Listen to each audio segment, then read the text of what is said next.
J'ai une carrière d'ingénieur parce que, étant pas trop mauvais en maths quand j'étais gamin, j'ai été reçu à l'école centrale dans les années 50. Mes parents voulant bien faire, c'est ce qu'on pouvait faire de moins mal. Et à l'école centrale et avant d'ailleurs, en taupe, enfin dans les préparations, je faisais, avec intérêt, mais un sentiment de malaise, je sais pas, c'est pas qu'on vivait à l'époque Mendès France, hein, vous voyez l'ambiance des années 50 pour ma génération. Et rien de tout ça ne me semblait à l'échelle du... Je passais mon temps à batailler sur la position des salles d'attente dans les gares, dans les plans types des gares de la SNCF. Oui, c'était ça l'essentiel d'un cours de transport. Oui. Je galège, mais et le cours de turbine, c'était des maths. Je n'avais jamais vu une turbine de ma vie. Je ne comprenais pas comment on faisait pour dessiner les élèves, ah bon, etc. Plein d'événements, mais je me souviens d'un déclic assez fort quand on a commencé à parler dans les années 54-55 du développement à peine naissant de la recherche opérationnelle. Alors là, c'était assez intéressant dans ma tête. Ce que tu fais comme culture en dedans, les maths, etc., ça peut servir à permettre aux êtres humains de vivre ensemble, à ne pas gaspiller, à gérer intelligemment, à anticiper des événements, à prévoir, à se rendre compte, à optimiser. C'était naïf, mais assez motivant. Tout ceci a roulé beaucoup. Je passe vite, mais ça a sûrement marqué fort 30 mois d'Algérie, dans cette période assez infernale. On n'en sort pas neutralisé, mais disons que depuis j'ai assumé tout ça. Et puis en revenant, vie professionnelle, que faire, métier d'ingénieur. J'ai cherché une entreprise qui faisait de la recherche opérationnelle, il n'y en avait pratiquement pas. Il y en avait deux. L'une avait embauché tout qui le pouvait, et la seconde c'était la Shell, d'où mon départ. Ils avaient un service de recherche opérationnelle, c'était le premier à faire ça dans les années 59-60. Et la recherche opérationnelle. Voilà. Alors, pour l'anecdote, c'est pas indifférent. Ils m'embauchent, je me dis, oui, mon garçon, mais pour vous rendre service pendant 1 an ou 2, vous pouvez faire d'abord un vrai métier d'ingénieur pour vous confirmer votre carte de visite, parce que sans ça, vous ne serez pas crédible. La barbe. Enfin bon, allons-y, puisque je voulais tellement faire ça. Et j'ai la chance d'être envoyé dans un service qui faisait du développement lubrifiant. Et c'est là où j'ai perçu par la chair la complexité d'une fonction que personne n'apprend dans aucune école, la fonction lubrification dans le monde. C'est d'une complexité infinie. Le frottement, la chaleur, la vitesse, supprimer le lubrifiant, la planète entière s'arrête. Oui, non, plus de cartilage, vous n'existez plus. Tous les moteurs, tout. Les portes. Et l'espèce d'inattention, enfin à la fois pragmatiquement tout le monde l'a inventé, mais l'espèce d'inattention. Vous devez vous souvenir, c'est l'époque où il fallait faire fréquemment des vidanges dans nos voitures, hein, les anciens là, vous peut-être moins, mais lui pas du tout. Oh, il n'est pas si vieux que ça, lui. Etc. Bon, donc là j'acquiers un métier d'ingénieur à la recherche, et c'est qui m'a imprégné. Et surtout je réalise que sans l'intervention d'un tiers, je ne peux rien relier. Alors, la métaphore un peu naïve, mais injecter du lubrifiant pour que tout... La métaphore était si forte qu'elle m'a... Elle a ramifié. Puis recherche opérationnelle, là j'ai beaucoup de chance, je suis embarqué dans des aventures fantastiquement technocratiques, des programmes linéaires de 500 équations sur des ordinateurs qui coûtaient. J'ai passé 40 heures de nuit au chevet du plus gros ordinateur qui existait en France. Pourquoi la nuit? Parce que la location coûtait moins cher. Pour calculer le premier programme linéaire de 513 équations qu'on a calculé au monde. Oui, quand vous avez 30 ans, c'est exaltant. Oui, après j'ai continué ma carrière Shell qui s'est développée sympathiquement, dans un climat quand même très technocratique, mais plus j'étais jeune technocrate, les cerveaux d'acier au 7e étage, vous voyez l'ambiance caricaturale, mais assez réelle. Plus commençais à sentir que ça coinçait. On m'envoie sur le terrain faire de la logistique. Là, j'apprends du métier qui me fait chaud au cœur. Les chefs de dépôt, les camions, les facturiers, les contrats, les clients. J'avais la main dans le cambouis. Et en plus, dans l'entreprise depuis très longtemps, je râlais parce que, bon, on avait beau ne pas s'apercevoir qu'on faisait des tas de bêtises, je sentais à quel point on était inculte par rapport à ce qu'on faisait. Ce tissu à la fois humain, industriel, économique, et on avait des schémas mentaux de l'école Taylor, quoi, vous voyez, enfin, pour faire bref, quoi, les mêmes Saint-Simoniens, parce que ça grouillait de polytechniciens, tout ça. Alors je coinçais, j'étais un revendicateur de formation, de culture. Mai 68, j'ai la chance, assez insolite, le PDG de l'époque, qui était un type pas mal, de Shell, me fait appeler, enfin me fait dire, voilà, on vous propose de vous passer pendant quelques années dans l'université, parce qu'on a pris conscience que la rupture société, économie et entreprise et université, mais 68, c'était le clash affreux. Il faut s'en tirer, pour s'en tirer, il n'y a qu'à prendre des cadres de l'industrie, les nommer profs, et du coup, tout sera résolu. Je simplifie. Alors je réponds, ouais, pourquoi pas, je vais bien réfléchir un peu, mais si vous voulez que j'enseigne, il faut que j'apprenne. Alors si vous voulez que j'apprenne, je ne vois pas beaucoup d'autres solutions. Les business schools américaines, il y avait la réputation vue de loin.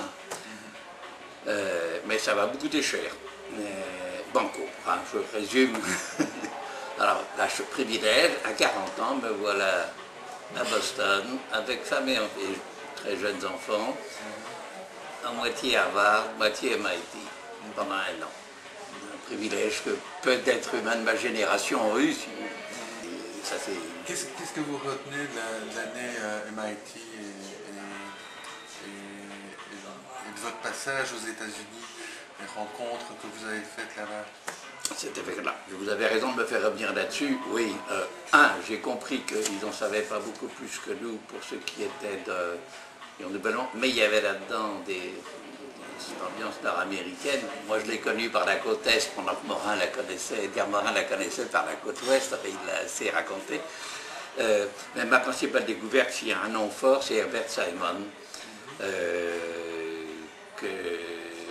Qui en plus parlait dans son principe, ce que je considère comme son principal bouquin, celui que j'ai traduit en tout cas, à des ingénieurs. C'est des conférences au MIT, et où il disait attention, la culture d'un ingénieur, c'est pas seulement d'appliquer des connaissances faites ailleurs, c'est de générer à partir de son expérience la capacité à concevoir, à former projet, à contextualiser. Ça m'a beaucoup marqué, je suis devenu surtout qu'en plus, il avait pour moi un autre mérite, aucune discipline de l'enfermer. Il ne l'enferme. Il a eu des prix et des médailles et des Nobel et tout ce que vous voulez dans toutes les disciplines. C'est pour ça d'ailleurs que tous les universitaires le rejettent, parce que qui c'est ce gars qui est, non seulement est aussi québécois dans mon territoire, mais est aussi il m'humilie, donc, enfin, dans la réussite depuis.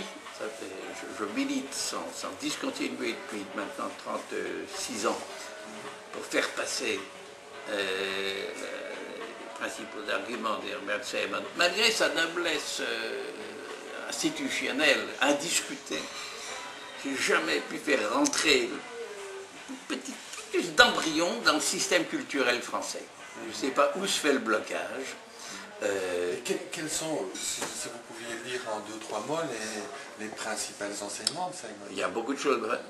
Prenons un.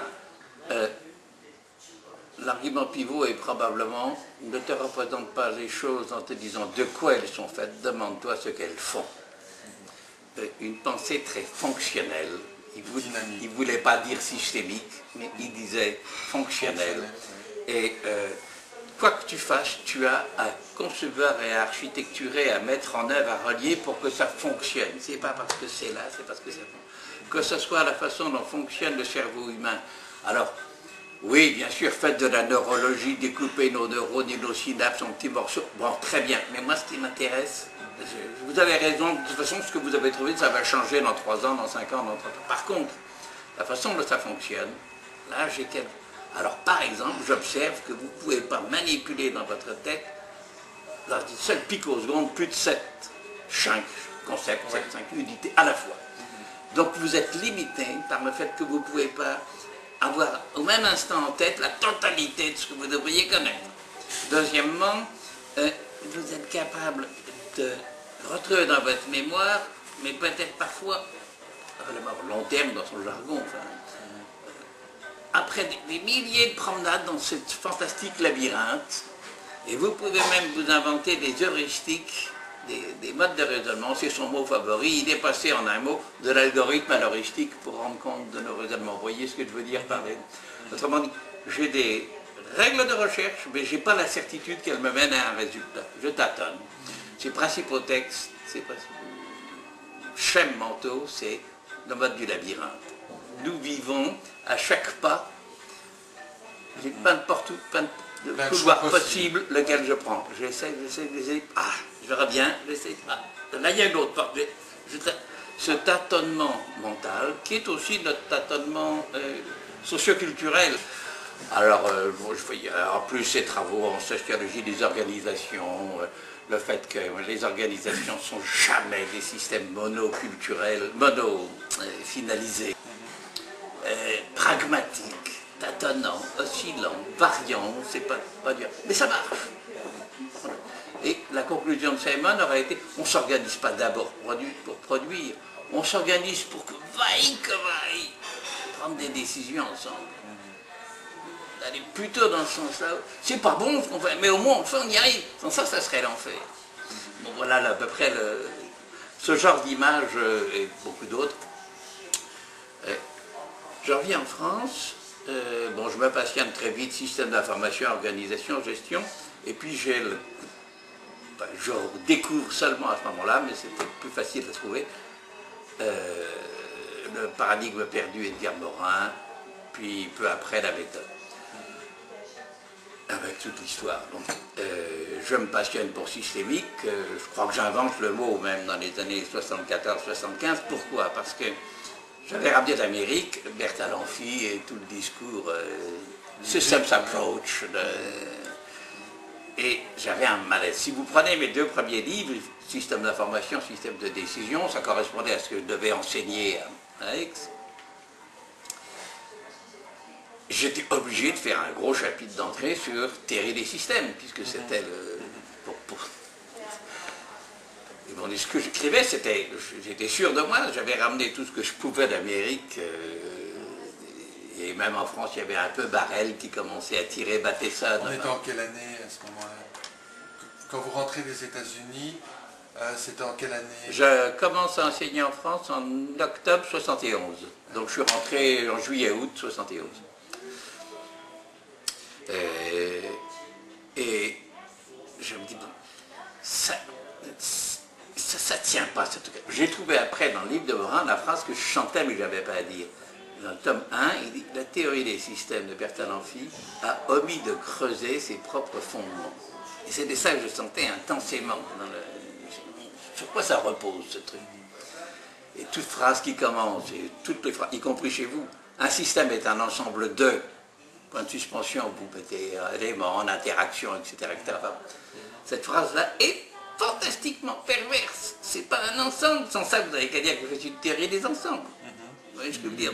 Et ça, je le sentais intensément, mais tout le monde, un système d'information, c'est un ensemble fait d'ordinateurs, de logiciels, d'organisations, de comptables et de personnel et d'informaticiens. Vous voyez le modèle d'enseignant, qui continue d'ailleurs.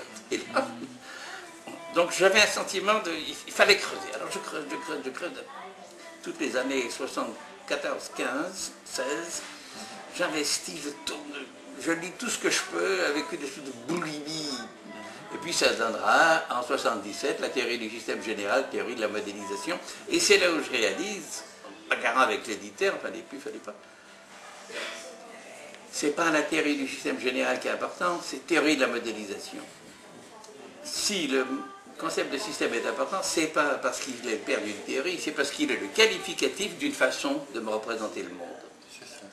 La modélisation est systémique, et donc le contraste ou analytique ou systémique. Alors ça, là je sais de quoi je parle. Je m'inscris à un niveau méthodologique, mais du coup plus épistémique. J'applique pas une théorie. Le discours du système de gestion, c'est l'enfer. Il n'y a qu'à appliquer la théorie des systèmes, et en appliquant la théorie des systèmes, qu'est-ce que je trouve? Je trouve qu'il faut que les patrons soient gentils avec les ouvriers, comme ça les entreprises sont bien gérées. Je galère, mais à peine. Prenez les ouvrages qui parcourent la littérature. Et chez certains thérapeutes que je situe, j'entendrai à peu près le même discours. Il n'y a qu'à appliquer la théorie des systèmes et mes patients seront guéris. J'exagère, d'accord. C'est un peu caricatural, on va dire. Mais vous m'accorderez qu'il y a une certaine naïveté. Alors remplacer la théorie des systèmes par Bateson, par Palo Alto, peut-être ce que vous voulez. Mais le cœur d'argument est il n'y a qu'à appliquer quelque chose une théorie scientifique bien validée, l'apprendre et puis la mettre en œuvre. Culture d'ingénieur, culture de médecin aussi d'ailleurs. Alors bon, ça me passionne, je m'enthousiasme beaucoup là-dessus. Je réalise que ce n'était pas une théorie générale des systèmes qui traduisait le mot General System Theory de Bertalanffy. Dans le texte de Bertalanffy, c'était bien une théorie du système en général. Oui, et ils font la General Systems Research Society, le mot général s'appliquait à système et pas à théorie. Ce basculement me fait bien percevoir Mais, bon, enfin, j'ai eu du mal à vendre cette idée, je ne l'ai pas encore vendue. Ça progresse, mais très lentement. Et donc mon livre sort à cette année-là, ça entraîne un peu un courant d'enthousiasme. Il paraît la même année, enfin, la méthode paraît quelques semaines avant. Donc alors là, j'explose, ça y est, je tiens. On me fait monter un big congrès, 800 personnes, modélisation des systèmes, à Versailles, avec Prigogine, Morin, Tom, Von Forster, Dupuis, j'en oublie, le tour, j'en vois toute la... Oui, les grands, oui. Et c'était... Ça m'a provoqué un effet que je ne pouvais peut-être pas l'éviter. Je suis sorti de là en disant, ça y est, c'est gagné, c'est rentré dans nos cultures. C'est l'inverse. Ça a fait un effet de blocage. Bon, d'abord, j'étais provincial, j'étais dans le réseau, un peu sympathique, mais toutes les institutions, surtout parisiennes, oh là, attention, ce truc-là, il ne faut pas laisser les jeunes jouer avec ça, il ne faut pas les enfants. Donc, on s'est réapproprié le truc, on a concentré tous les moyens pour faire de la technologie au nom de systémique très appliquée. Ça a fait une espèce de dessèchement de la culture. Toutes les années 80, ça a été assez désespérant en termes de délitement. Chacun voulait y arriver avec sa théorie qui expliquait le monde. Quoi. Je résume Bertalanffy, Systems Everywhere. Vous vous souvenez de la première phrase du livre? Disait en anglais General System Theory, qui paraît en 68. Il écrit en 52-54, mais le premier chapitre, l'introduction, Systems Everywhere. Tout est système. Ce que je résume, ça fait image, mais on comprend. Au commencement, au livre 1 de la Genèse, il est écrit « Au commencement, Dieu créa le concept de système et moula le monde autour. » Si donc je connais le concept de système, je connais le monde. Vous voyez la métaphore et prenez la totalité de nos littératures, je sais si on est prolixe, ce concept du système, de par le monde. Vous verrez que c'est désespérant, de certitude, là où il faudrait douter. On est plein de certitudes. Vous en êtes venu à un moment donné à rentrer dans le constructivisme, oui. ou même participer à son élaboration, je veux dire, à l'inventer presque.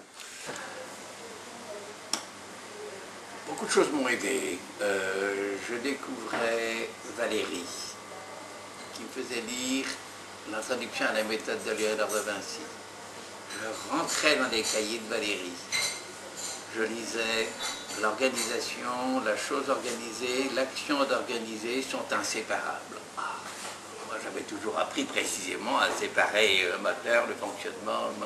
Formation d'ingénieur. Carrément. Des milliers d'arguments comme ça. Je disais, car dans le total, art et science sont inséparables. C'est toujours l'esprit humain qui peut m'envoyer, etc. Donc tout ça, ça s'imprégnait, ça se moulinait. Et je reviens un peu tard, à partir de 75, mais je fouille bien la logique et connaissance scientifique de Piaget.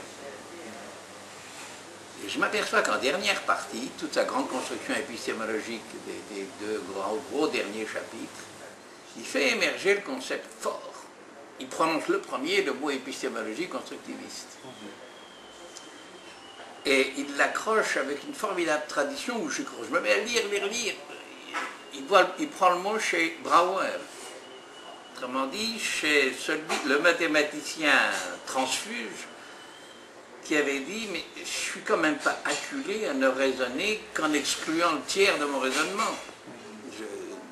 Ce qui a rendu les matheux fous, ils l'ont foutu à la porte, ils l'ont fait mourir. Enfin bon, pendant un siècle, le bourbakisme a écrasé Brouwer. Donc Piaget avait été voir.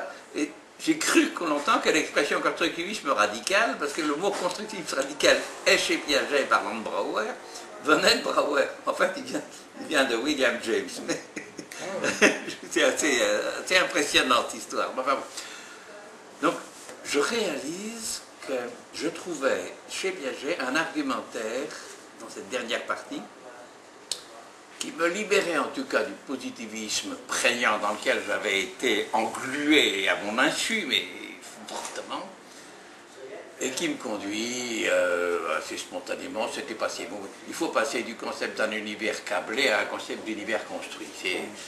Je n'ai pas à découvrir un plan de câblage préexistant, j'ai à me le construire dans ma tête. Bon, la fameuse phrase « L'intelligence organise le monde en s'organisant elle-même », elle date de 1935. 1935, c'est inouï. Ça y est, l'édifice... Ça se met en place. L'édifice se mettait en place.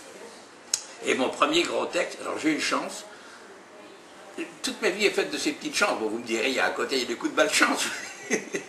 J'ai la chance d'écrire, un peu par provocation, en dialogue avec des gens, un gros papier, 78-79, qui s'appelle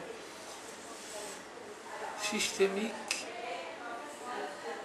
je crois que c'est Systémique et constructivisme, épistémologie systémique. Où je creuse tout ça et j'essaye de relier en quelque sorte Piaget et tout ce que j'avais vu. Ça se tenait pas mal, dans ma tête en tout cas. Merci. Et je reçois une lettre de Piaget, cher monsieur, on a vu votre texte, on fait notre prochain séminaire d'épistémologie génétique à Genève en juin prochain. Est-ce que vous pourriez venir présenter votre papier? Il est là. J'ai eu la chance, si vous voulez, pendant longtemps j'ai dit j'ai un triangle d'or à la fin des années 70, j'ai rencontré Simon, Morin, Piaget, et je passe mon temps à les faire tourner l'un à l'autre, ils sont jamais plug to plug, mais... Vous mettez de l'huile. Et donc j'ai la chance de rencontrer physiquement Piaget, quelques heures avant sa mort, en fait. Ça a été encore plus impressionnant. Je ne veux pas vous raconter ça, c'est trop long, mais c'est pour que vous sentiez la prégnance. Alors, à partir de là, j'arrive à la forte conclusion, si tu ne t'obliges pas, à prendre le mot de Piaget, à une critique épistémique interne forte, à te demander sur quoi tu reposes ce que tu as que je sais qu'il n'y a plus une certitude absolue, quoi. Bon, les contraintes, c'est maman ou papa publie, je crois que c'est en 80, on publie en France en 82, je crois. Le plaidoirie pour l'indéterminisme, mais il a raison, c'est vrai. On n'a pas la certitude rationnelle que tout est déterminé. C'est pas exclu que ça se produise. Vous en arrivez à être de plus en plus dans une logique de tiers inclus. De tiers inclus. Voilà, tout ceci s'emboîtait avec beaucoup d'autres choses. Donc j'écris beaucoup. Alors, il faut une année pivot à partir de là. Le basculement pour joindre constructivisme commence à prendre corps vraiment dans les années 79-84, mais il va s'enrichir formidablement par Morin et parce que ça va entraîner autour du concept de complexité. Rien que ça se disjoint. Les systèmes ne sont pas dans la nature, mais dans l'esprit des hommes. Je dis, la complexité n'est peut-être pas dans la nature, mais dans la façon de représenter le monde. Si je veux percevoir le monde simplifié, j'y arrive. Et j'y suis arrivé pendant très longtemps. Une dictature, c'est simple. C'est tout. Et mille autres choses, c'est... par contre, écrire la terre est bleue comme une orange, ça c'est pour l'orange bleue des Belges.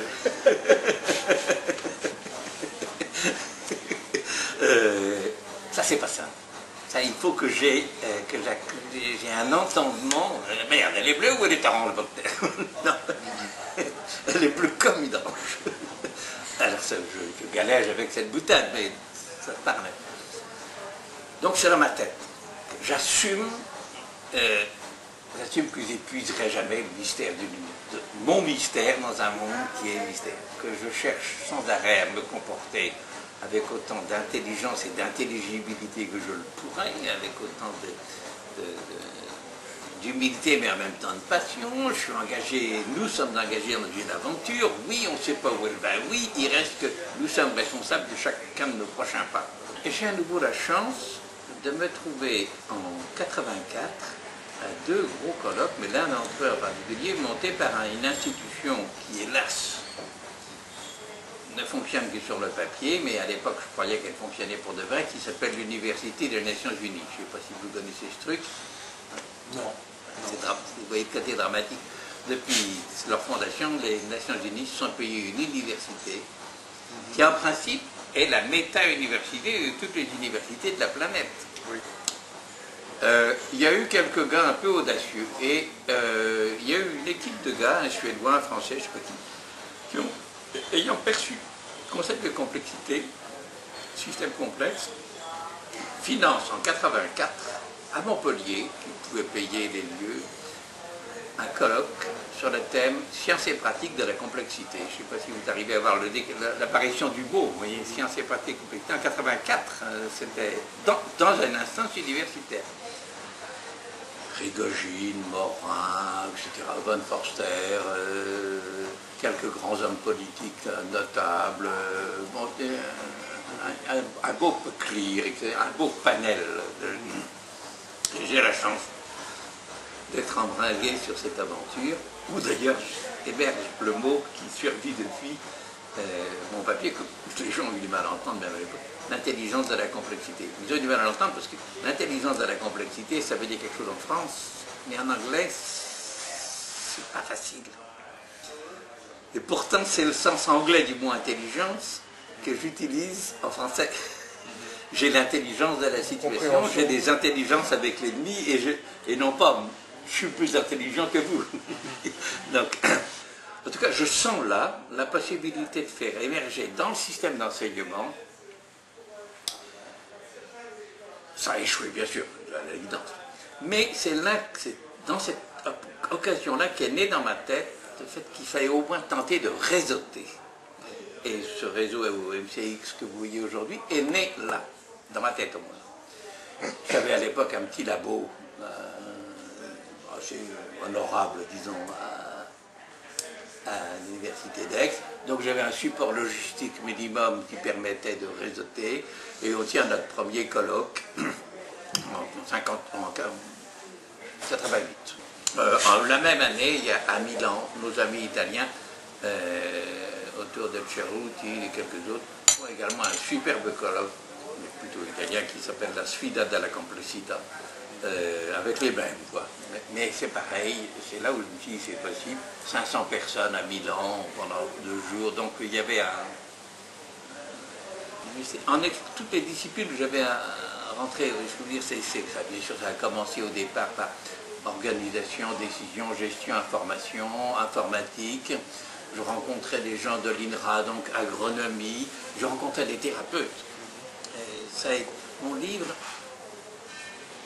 Théorie du système général, dès le 79, 80 peut-être, 80, 80, enfin ces années-là, provoque l'attention qui pour moi est stupéfiante, parce que j'étais à des années-lumière de recevoir ce courrier et cette demande et de participer à ces réunions. Vous connaissez au moins de nom Philippe Caillé. Oui, Philippe Caillé, oui, bien sûr. Philippe Caillé m'écrit, je ne sais pas du tout, moi, j'ai pour lui depuis une grande admiration. Elle m'a dit, mais c'est passionnant, c'est ça qu'on cherche. Merde, donc en effet, alors oui, et je me trouve à un colloque à Paris d'ailleurs qu'ils organisaient entre Tom et moi, oui. C'était assez marrant. Mais bon, c'est là où je réalise ce qui m'a convaincu, ce qui fait que je fais attention à ce que collectivement vous faites depuis. Les psychos, moi j'ai envie de dire les psychocliniciens pour ne pas séparer les psychiatres des thérapeutes, sont ceux d'entre nous qui professionnellement rencontrent la complexité dans son paroxysme absolu, celui dont on est certain qu'on la maîtrise dans le monde. Il n'y a pas d'espoir. On doit faire avec l'incertitude. Il y aura toujours un gars qui partira ou une femme qui partira dans un délire onirique que je ne pourrais pas rattraper. Et ça sera peut-être moi. Donc, se passionner là-dessus, ça m'a... alors en même temps, je ne vais pas baisser les bras, quoi. Je suis invité peu après à un colloque, un gros séminaire, fait par des psychiatres surtout. Et dans le cadre de la séance, alors il me faisait parler de la notion de modèle. Bon, j'étais content, parce que je pouvais mettre un peu en alternative le modèle. Mon jeu était et toujours un concept que j'emprunte à Ladrière, que vous devez situer en Belgique. Vous voyez qui c'est, Jean Ladrière. Il a lancé il vient de mourir, j'ai vu, dans le journal ces jours-ci. Un type très attachant, mon point de vue, le va-et-vient entre la représentation diplomatique ou la modélisation et la représentation théâtrale. Alors, dans la représentation théâtrale, l'acteur a un rôle décisif. Dans la représentation diplomatique, l'acteur doit avoir le rôle aussi neutre que possible dans la diplomatique. Il doit transmettre sans rien casser. En théâtral, l'acteur d'Hamlet, bon, c'est pas... C'est le support du métier. Voilà. Donc, il ne faut pas que je sois dupe. Je ne suis pas, en enseignant, je ne fais pas de la représentation diplomatique. Je transmets le message et je suis transparent. Vous pouvez me remplacer par n'importe qui d'autre, ce sera le même message. Je suis conscient du fait que que j'introduis mon projet dans ma traduction, et donc je l'intègre. Et mon point qui m'avait choqué, qui continue à me choquer, qui explique ce livre et mille autres travaux, c'est l'inconscience dans laquelle, l'inconscience pas méchante, il n'y a pas la volonté d'être inconscient, il y a l'incapacité d'être conscient du fait qu'on pêche contre l'esprit, on pêche contre notre propre dignité, dans une espèce de révolte intérieure. C'est là comment je légitime ce que je fais. Si c'est pas bien fait, c'est pas grave. La spécialisation conduit les scientifiques à une forme d'allure, entre guillemets, inconscient, dans la mesure où... Tout à fait.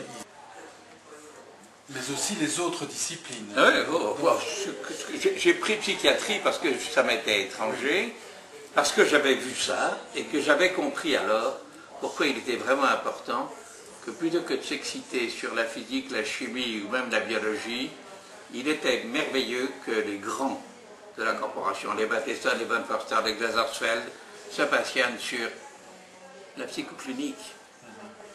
J'ai été révulsé quand j'ai entendu un de mes chers collègues, je ne vais pas vous dire son nom, dire, mais von Forster a fait une carrière, il était complètement dépassé, il ne s'intéressait plus, il n'y avait plus personne à s'intéresser à ce qu'il faisait, il s'intéressait, il n'y avait plus que les psychothérapeutes qui l'écoutaient. Je ne sais plus que m'écrire, mais t'es fou! Il a été au contraire à la pointe la plus avancée, il savait que ça suivrait, c'est pas difficile, mais c'est moins difficile. Là, oui, et je ne l'ai pas convaincu, hein, c'est beaucoup moins digne d'être prix Nobel de physique que humble soutier. Voilà un peu le cœur de mon argument, c'est ça.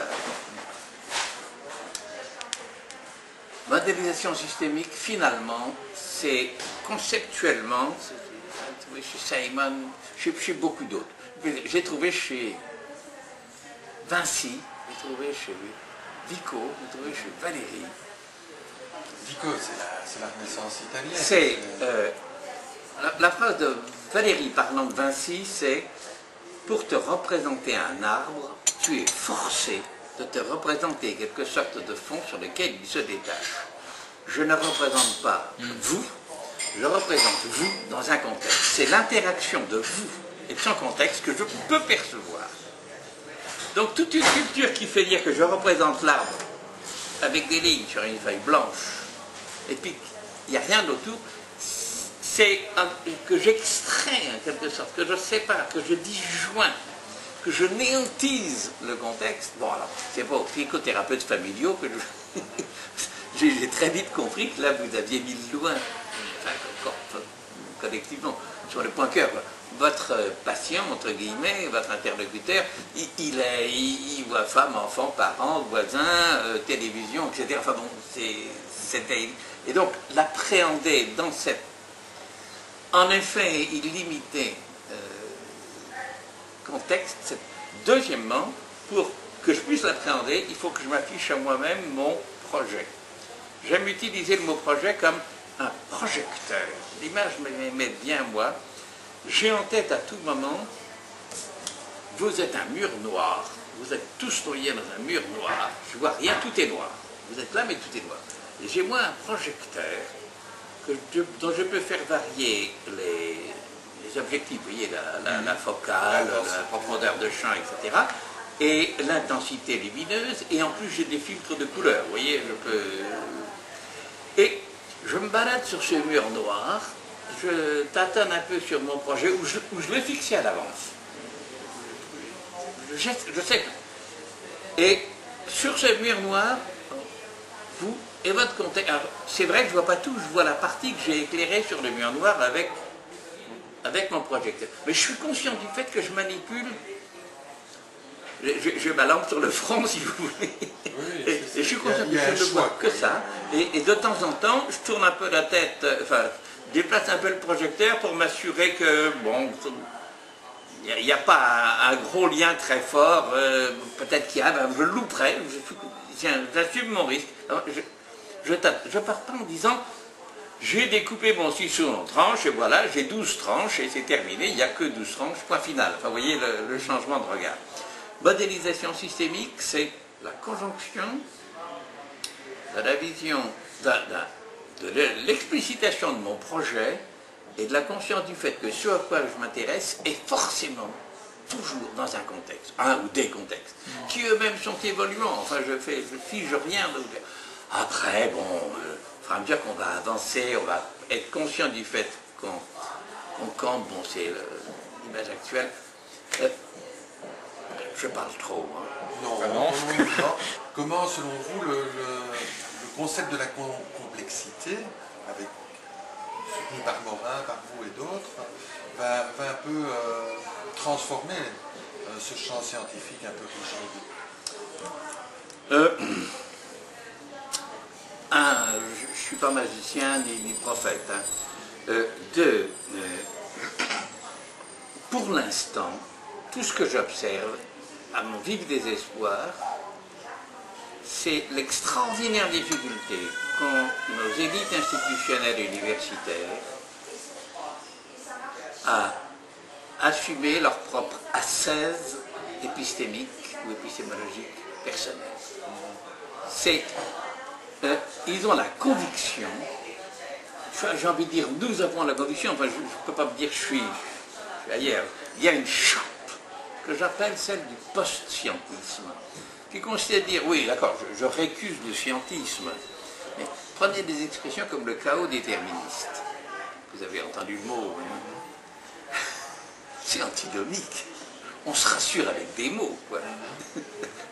On veut... Prenez des expressions comme le réel voilé. Ça veut dire qu'on postule qu'il y a un réel. Et... Morin, je crois, nous a rendu un grand service à partir du colloque de Cerisy il y a 2 ans, en campant le concept de la dualité, complexité restreinte, complexité. Alors vous voyez le cœur de l'argument. Je commence par dire, j'élabore un appareil conceptuel riche, dont je veux bien garder, moi je ne vais pas m'en priver, hein, et des formalismes divers et variés, réseaux neuronaux, algorithmes génétiques, enfin bon, et j'en les implique. Pensez que tout l'argent qu'on consacre en France en ce moment à un système complexe, à la science du système complexe, c'est l'appliquer ce qu'on a fait en mathématiques en système complexe aux systèmes sociaux. Au lieu de partir à l'envers. Impliquons-nous dans l'intelligibilité de l'infinie complexité des systèmes sociaux et tâchons d'en faire émerger des qualités. Des formalismes, des heuristiques, des métamodèles, disons, qui nous aideront, qui seront des pilotes pour continuer à explorer. Le basculement est très très intense. Pour nous, ayons une espèce d'exigence intérieure de tenter au moins de légitimer, je veux dire, au moins que je vous expose à partir de quoi, les arguments à partir desquels les représentations du monde, les Weltanschauung, les paradigmes, prenez le mot que vous... les métamodèles, je crois qu'il y a des mots les plus importants que Morin ait produits à la fin du tome 3 ou 4, c'est du tome 4. Son dernier chapitre s'appelle la paradigmatologie. Ça fait un mot un peu savant, mais on voit bien réfléchir au paradigme dans lequel on s'inscrit. Et bien être conscient du fait que faut que je l'affiche à mes interlocuteurs pour qu'ils l'entendent. Si il est compatible, ça va. Moi, je ne suis pas gêné avec les résultats des sciences positives dès lors que je peux dire, est-ce que votre énoncé tiendrait toujours si le réel n'était pas en soi et unique, mais si c'était ma représentation du monde. Si ça tient toujours, et ça tient toujours pour l'instant, dans les cas de figure où on est placé, dans les contextes où on est, il est vrai que quand je lâche une pierre, elle tombe. Bon, j'ai un modèle, du E égale à nul, j'étais 2, je suis bien à l'aise avec, quoi. Mais je suis encore plus à l'aise quand je réalise qu'ayant vu ça, Léonard de Vinci, il y a 5 siècles, invente le parachute. Et la pierre, elle tombe, mais beaucoup plus lentement. C'est... Alors vous me direz, je peux vous démontrer après coup que c'est dans le réel, mais ça ne vient pas spontanément, vous voyez ce que je veux dire, dans le... etc.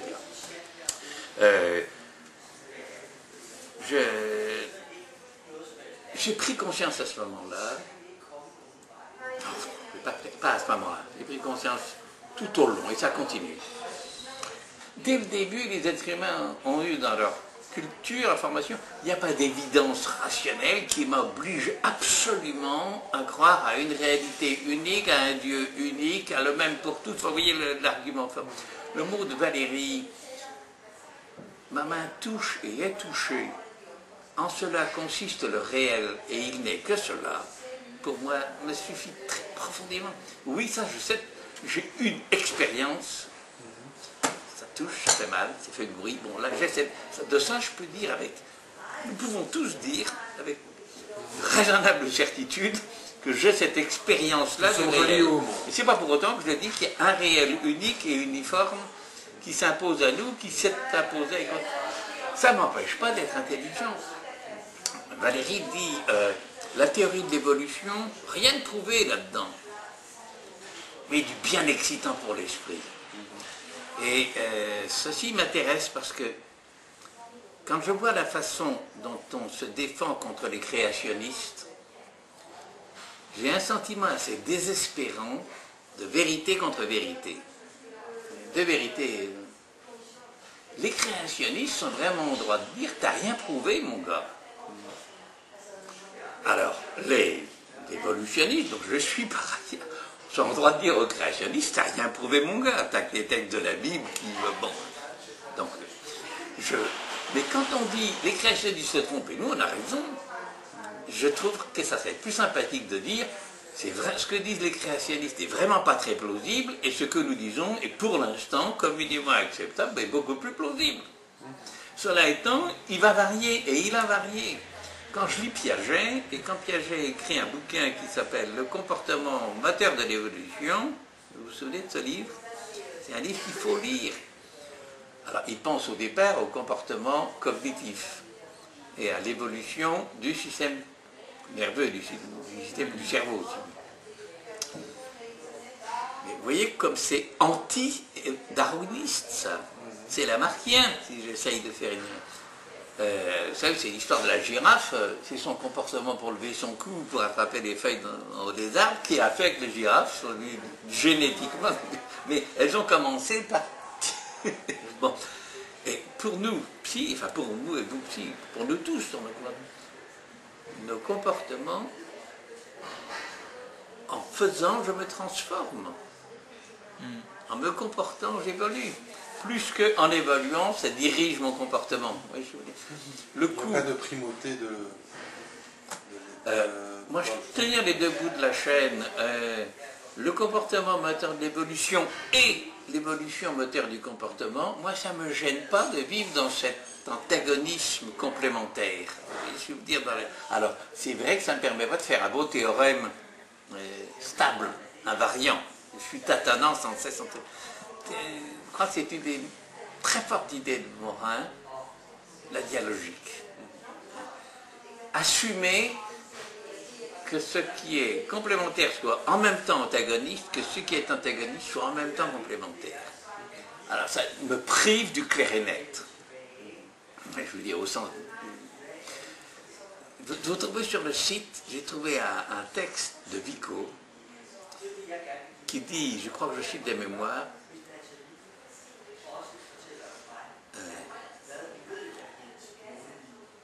la clarté est le vice et non la vertu de la raison humaine. Je vous trouverai, si vous vous promenez sur le site du réseau, oui, vous trouverez la formule. J'ai vu ça en édito il y a quelques années. Cette espèce d'exigence du clair et net, qui est si rassurante, au moins en France. Au détriment du diffus.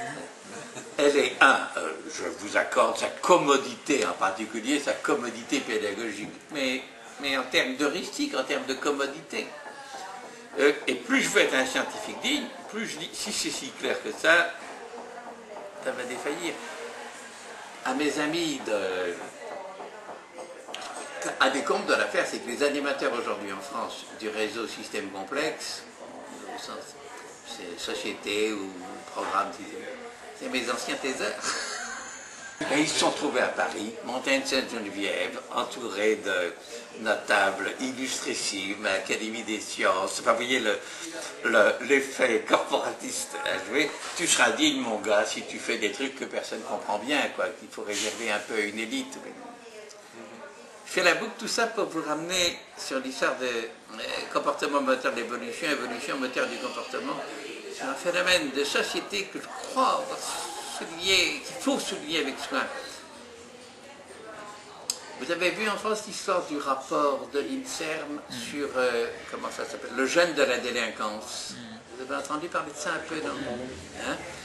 L'INSERM, dans un contexte assez moche, enfin peu importe, publie un rapport disant on peut diagnostiquer avant 3 ans dans... C'est pas tout à fait les mots, mais c'est presque les mots. On peut les prédestinations à la délinquance. Moi, tout de suite, ça m'a rappelé l'histoire de la phrénologie que j'ai abordée il y a très longtemps. Quand les psys ont commencé à me tâtonner, j'ai été voir ce que c'était. C'est affreux, la phrénologie. Vous arrivez à penser que l'université française crée un institut en 1828-30, un institut de phrénologie, qui délivrait un diplôme de phrénologue, avec dans son comité de direction Auguste Comte. Il faut avoir ça en tête. Hein, Et ce diplôme de phrénologue était assermenté auprès des tribunaux et par palpation de la boîte crânienne déterminait, c'est les mots, hein, c'est pas moi, c'est eux, le comportement moral du sujet. Alors je vous palpe la boîte crânienne et vous êtes un délinquant récupérable. Lui, je palpe sa boîte crânienne, pas d'espoir. On rit, nous rions, mais non, il faut penser que pendant un demi-siècle, on n'a pas eu de notre triple espèce d'exsudation, dire mais bien, qu'est-ce que c'est que le comportement moral d'un sujet? Bon, comment je l'appelle? C'est des mots, mais c'est pas un truc qui... Enfin, c'est pas des psys que je vais raconter. Tout à fait. Bon. Et bien, là, on continue. Le coup du rapport de l'INSERM, c'est exactement ça. Alors, c'est plus sophistiqué, ça va être de la génétique au lieu d'être de la palpation crânienne, mais l'argument était là. Alors, il s'est trouvé dans le cas précis que l'affaire était si scandaleuse, bon, et puis qu'en plus, il y avait un conflit, c'est bien tombé en termes de conflit politique, droit contre gauche, des présidentielles et toute la sauce. Enfin, comme c'était utilisé par la droite et financé par une mutuelle qui n'avait rien à foutre avec la délinquance juvénile qui payait l'INSERM, qu'est-ce qu'ils ont fait à l'INSERM? Ils ont pris 1000 articles mis dans le Monde et ils ont trouvé qu'il y a 983 ou 953 qui plaidaient plutôt la thèse A et seulement 50 qui plaidaient la thèse B. Ils ont dit en compte. Enfin, c'est pas plus scientifique que ça, mais aura de l'INSERM, direction générale en tête. Hein, oui. Il y a eu un sursaut du peuple. Alors bon, je présume que les réseaux politiques ont dû touiller la marmite pour que ça saute. Mais il y a quand même eu 198 000 signatures qui disent arrêtez les gars. Et pour l'essentiel des parents d'élèves. Sur les profs, les psys, les adversaires scientifiques, enfin, sûrement, tout ce petit monde s'agitant. Je ne veux pas faire que les uns soient plus vertueux que les autres, mon problème n'est pas là. C'est simplement ce sursaut culturel d'un peuple assez élevé maintenant pour dire non, tout scientifique que vous soyez, vous déconnez. Alors, permettez-moi de revenir peut-être, et pour aller tout doucement vers la conclusion aussi. Oui, bien sûr. C'est de parler en termes de qu'est-ce qu'offre aujourd'hui le réseau que vous avez mis en place, qu'est-ce qu'on peut y trouver, comment on peut y adhérer, et quelles sont vos attentes par rapport à une nouvelle forme de participation au réseau? Je comprends. Bon, ce réseau, je l'ai mis en place, il s'est auto-mis en place, je me trouve surtout maintenant en retraite. Tant que j'étais en activité, j'avais un peu le fonds de commerce de mon labo, je faisais de l'abus de bien social. Bon, ça n'allait pas bien loin. Et puis j'ai assez vite senti que l'université ne prolongerait pas mon départ institutionnel, donc on s'est monté en association en 1901. Et ça s'est auto-stabilisé, le réseau, c'était des gens comme vous et d'autres, enfin vous voyez, qui s'étaient agglomérés. Autant d'hommes dits de praticiens que de chercheurs, si j'essaye de faire un contraste symbolique, des hommes d'entreprise, un peu d'administration, des consultants, des enseignants, un peu de tout, qui étaient mal dans leur peau, comme je l'étais, et qui cherchaient à tâtonner, sans qu'aucun de nous ait cette vérité. Ce réseau donc s'est auto-constitué et s'est auto-coagulé, quelques rencontres, et c'était chemin faisant. Il y a eu 39 numéros imprimés jusqu'à ce qu'on ait pu, jusqu'à ce que la fac paye plus. Et puis depuis, coup de peau, le web s'est installé, et donc on publie cette semaine le numéro 40 de l'Internet chemin faisant, donc le site est très, très vivant. Alors, on s'est donné collectivement une fonction d'abord civique. C'est pas peu. Et dans ce cheminement du civisme, on s'est donné une fonction, collectivement toujours, épistémique. D'où nos deux mots-clés, une originalité civico-épistémique. Si vous voulez être un citoyen qui réfléchit à la légitimité épistémique de ce qu'il fait, vous nous intéressez, on vous intéresse. Voilà l'argument. En pratique, pour faire tenir ça, ce réseau est, comme tout réseau, très oscillant. On n'est pas un groupe de pression. On n'a pas de moyens et j'en suis assez content. On s'est voulu association de personnes physiques, donc il n'y a pas la moindre institution, on ne peut pas dire que c'est l'université, l'église, l'entreprise, la fondation, machin truc, c'est nous. Bon, ça durera ce que ça durera. Il nous faudrait plutôt 150 cotisants que 100. Simplement pour faire tourner le site et faire circuler un peu de... C'est à ce niveau de... Donc il y a pour l'instant 100 personnes qui se fondent de 40 à 50 euros par an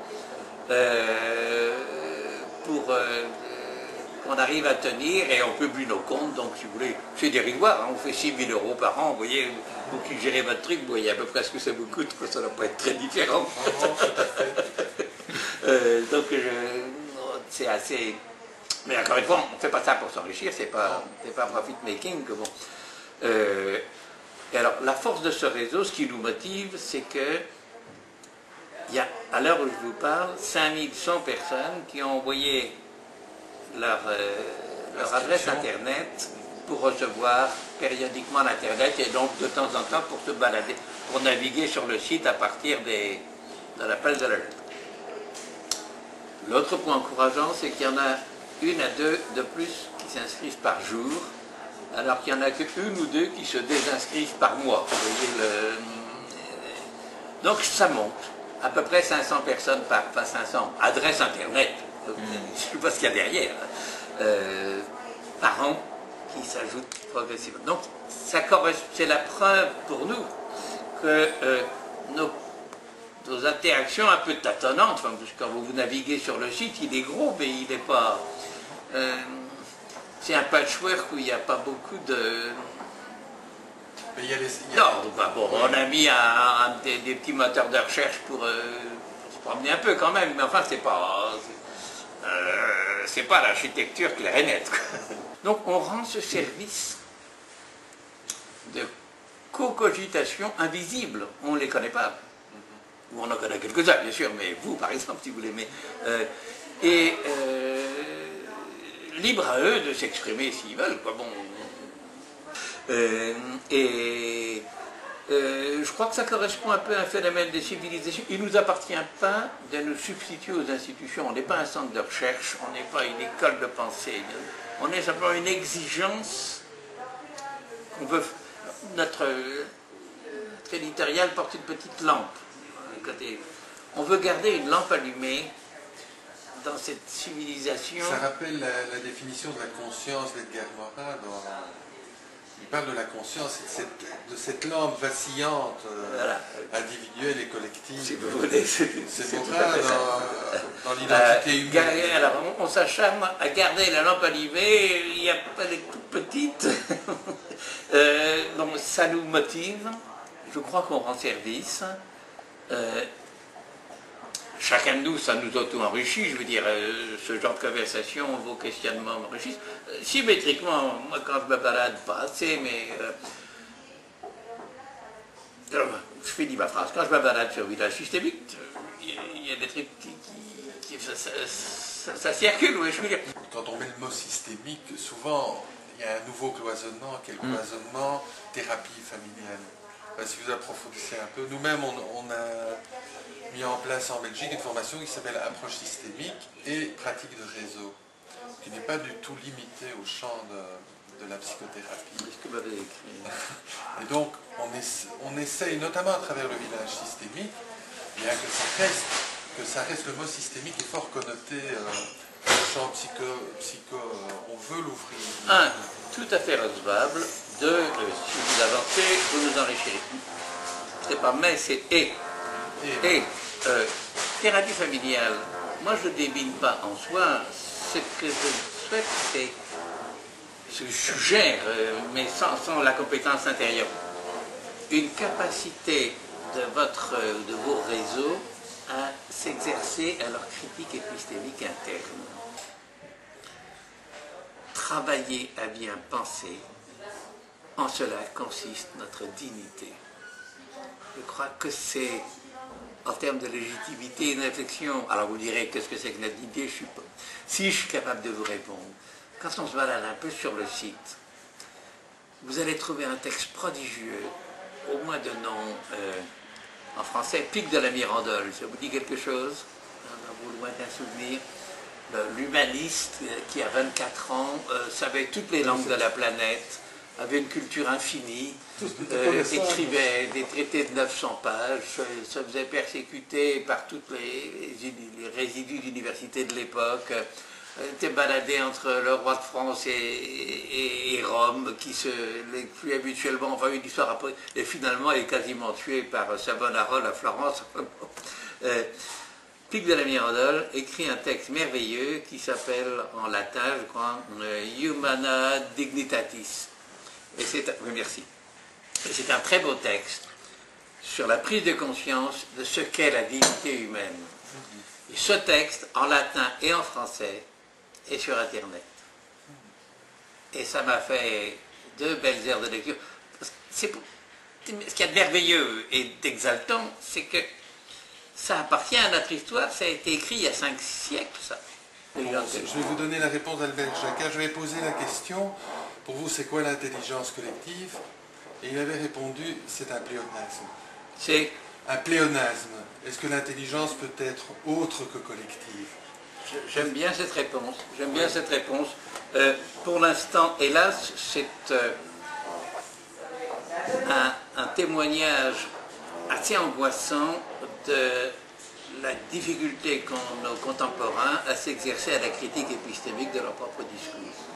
La vogue, l'intelligence collective, est quelque chose à la fois, d'une part, de merveilleux, on a des images de rêve, presque, qui lui sont associées, et en même temps, un sentiment d'une espèce de dégénérescence, d'emploi des mots qui n'ont plus...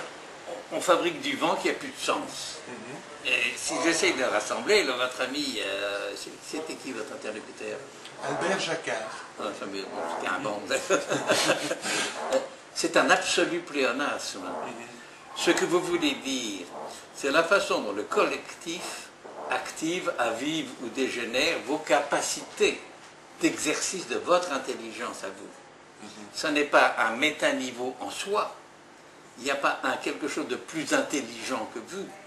Ou si vous préférez, prenons de l'hologrammie, l'hologramme morphié à la façon morale, l'intelligence collective est en moi, il y a l'intelligence collective, hein, c'est le va-et-vient tout parti, vous vous souvenez de... Chaque grain de matière contient la totalité de l'univers, et tout l'univers est... Alors,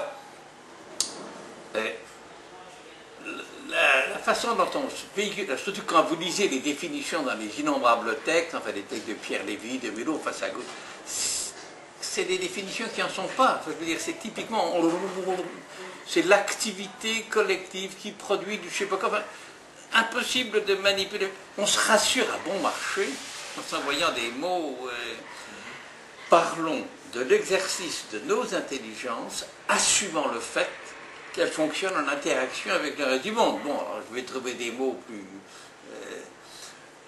les composantes interactives et socio-interactives de l'exercice individuel c'est pas la qualité de l'intelligence, c'est l'exercice de l'intelligence.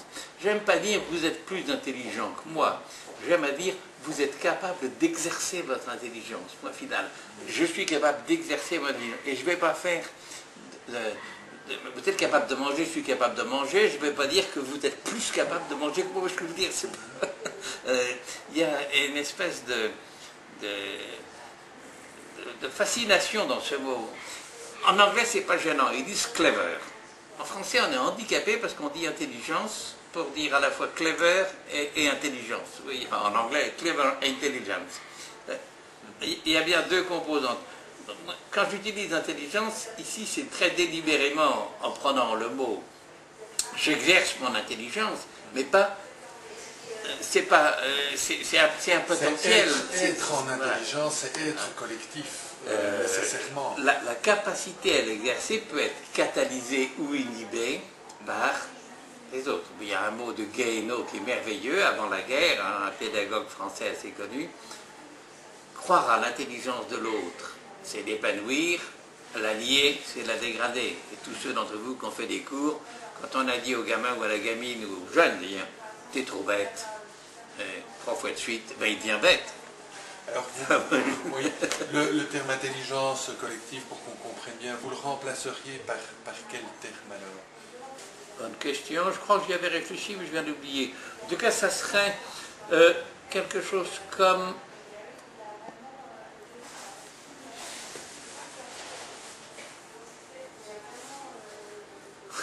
Il y a plusieurs réponses. La première qui me vient à l'esprit, c'est restaurer toutes les solidarités. C'est le mot de Bachelard. Restaurer toutes les solidarités. Et en particulier la solidarité de nos intelligences. Quand vous dites apprenez à bien penser... ça serait plutôt la solidarisation des intelligences. Quelque chose comme ça. Solidarisation des intelligences. Ce que j'aimerais souligner, à travers ça, ce qu'on veut évoquer, c'est le fait que l'argument de la partie de tennis ou de ping-pong, si mon intelligence est en interaction avec la vôtre, mon intelligence et la vôtre fonctionnent mieux. Vous voyez ce que je veux dire la relation. Mais il n'y a pas un métaniveau qui est plus intelligent que moi. Les petites images assez perverses des comportements des fourmis et des termites, etc. Chacun d'entre eux est bête, mais au total, ils assument un comportement intelligent. Un comportement intelligent au regard de qui et de quoi? Est-ce que ça les rend plus heureux? J'ai un vieil éditorial qui fait râler tout le monde, mais c'est la phrase de Marx qui me sert de point de départ. Vous vous souvenez, je la cite tout le temps. L'abeille surprend par la perfection de ses cellules de cire l'habileté de plus d'un architecte. Mais ce qui fait la supériorité de l'architecte le plus médiocre sur l'abeille la plus experte, c'est qu'il a construit la cellule dans sa tête avant de la construire dans la ruche. La publicité d'une énorme entreprise d'agence d'environnement qui vendait du chauffage, de la communication, du thermique, ce que vous voulez, je ne dis pas son nom, mais enfin vous devinez, faisait une superbe photo d'un nid d'abeilles et de ruche d'abeilles en train de la remplir de cire. La photo était superbe, les abeilles grignotant, ces cellules de cire avec leur perfection géométrique absolument uniforme, et on a démontré au XVIIIe siècle que toutes ces cellules de cire, c'est inouï d'ailleurs, ont toutes la même forme. Un hexagone à fond un dodécaèdre à fond rhomboédrique, voilà le mot savant. Mais du nord au sud et du début de l'histoire de l'humanité aujourd'hui, elles ont des tailles différentes, mais toujours la même forme. C'est assez paradoxal. Et on démontre que cette forme-là est celle qui, mathématiquement, minimise la quantité de cire requise pour stocker un volume de miel. Vous vous souvenez que c'est emboîté comme ça. Donc, pour stocker une certaine quantité de miel, c'est la forme la plus judicieuse, celle qui consomme le moins de cire. D'où preuve, il faut tout optimiser, il n'y a qu'à réduire la quantité de cire que vous consommez ensemble, que vous produisez ensemble pour bien gérer la baisse. Alors, il utilise cette photo et il met en regard. Nous avons conscience du fait que les sociétés humaines, la nature a tout prévu. Elle optimise tout. Ainsi des abeilles dans leur ruche. C'est super optimisé. Les consommations minimum pour améliorer le thermique, la consommation. Alors nous arrivons, on va tout vous optimiser. Et bon Dieu, moi, si je suis abeille, et si j'ai envie de rêver, et si justement j'ai envie de faire un truc qui n'est pas comme ça, pourquoi est-ce qu'il faudrait que je me contraigne? Autrement dit, cette espèce d'intelligence collective qui inhiberait mon intelligence à moi. Ce qui est sous-jacent au modèle du termite ou de la fourmi ou de l'abeille. Vous voyez, c'est peut-être un modèle de référence, je vous l'accorde, c'est un comportement possible, je ne vais pas l'interdire, mais je veux quand même être conscient du fait que ce n'est pas le seul, et que rien ne me contraint, la nature ne me contraint pas. La preuve, si je veux dire, regardez l'infinie variété des comportements humains, individuels et collectifs, ça n'a pas fini de varier. Alors, on se donne des espèces de... on a besoin de se donner des normes pour bâtir... Je ne conteste pas, dans l'infini des va-et-vient, l'exploration du labyrinthe, on a un épuisement cognitif qui fait qu'on cherche à poser des balises pour naviguer sur l'océan, pour avoir au moins, savoir au moins qu'on s'écarte de la balise.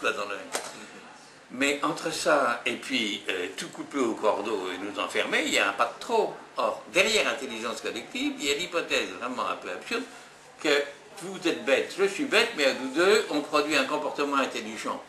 des fois on produit beaucoup de conneries. Ce que je veux souligner, c'est que si ce que nous entendons par intelligence collective, c'est un plus que mon activité intelligente à moi et à vous, je me mystifie. Elle n'est collective que si je me la suis appropriée. Donc elle n'est pas plus, elle est devenue à moi, elle est devenue individuelle. Nous avons tous perdu, en Occident depuis 2 siècles, quelque chose qu'on enseignait bien avant, enfin, du temps des Grecs, et qu'on a continué à enseigner longtemps après, mais ça s'est en effet dégénéré sous la pression des églises. Mais on pouvait apprendre à délibérer. Qu'est-ce que c'est que délibérer? Disait la rhétorique d'Aristote, vous voyez, je peux vous dire, délibérer, c'est non seulement vous vendre ce que je suis en train de faire, mon point de vue, mais me mettre en situation de vous vendre mon point de vue avec assez d'enthousiasme pour être capable d'écouter votre point de vue. Et on va frotter, comme on est en train de le faire, d'une certaine façon, et lui va poser une question comme ça. Tiens, je suis surpris, ça déclic. Ah merde, c'est pas con ce qu'il dit. J'intègre ça, j'intègre ça. Émerge, le point de vue A, le point de vue B émerge dans notre interaction un point de vue C. Alors, appelez ça intelligence collective, moi je veux bien. Mais d'abord, ça ne sortira pas toujours. Des fois, il n'y aura pas besoin de lui. On ne saura plus lequel de nous deux l'a fait émerger, mais elle est là, vous voyez ce que je veux vous dire. Ça s'appelle la délibération. Et le drame contemporain, vraiment profond, ça fait 30 ans que je raconte ça aux gens des sciences de l'éducation, restaurer l'enseignement de la rhétorique, restaurer l'art d'apprendre à délibérer, à ne pas avoir raison parce que je suis plus logique et plus rationnel que vous, accepter de tâtonner dans ces... et surtout en sachant, ce qui est assez rassurant, qu'assez fréquemment, de ces frottements émergent, piégé avec le mot, si vous faites choisir entre 2 points de vue A et B, je suis sûr qu'en y réfléchissant, je vais trouver un point de vue C qui sera meilleur que A et B. Et on voit ces interfaces apparaître dans l'échange, dans la délibération, dans la palabre, si vous voulez, pour prendre un... Et pragmatiquement, c'est tout à fait faisable. Eh bien, je propose... Peut-être tu as de prendre le risque. Question, oui, de prendre le risque de conclure. 100 000 questions. 100 000 questions. On n'a pas 100 000 heures devant nous. Non? Patrice Eh bien, en tout cas, je voulais vous remercier au nom des personnes qui fréquentent le village systémique, qui sont de plus en plus nombreuses. Je voulais remercier de nous avoir consacré ce temps et ce partage. En tout cas, je vous souhaite bonne continuation dans l'expérience du réseau MCX, que nous ne manquerons pas de continuer à soutenir à travers le village systémique. Merci Monsieur le Moine. Merci Magdan. Bon courage à vous. Avec d'autres, je suis sensible à votre effort de tâtonnement, d'exploration sans grande certitude. Je ne suis pas convaincu d'avance que ça soit la seule bonne méthode, mais bon, vous avez essayé, j'ai accepté d'essayer. Finalement, je me suis fait piéger, j'ai beaucoup parlé.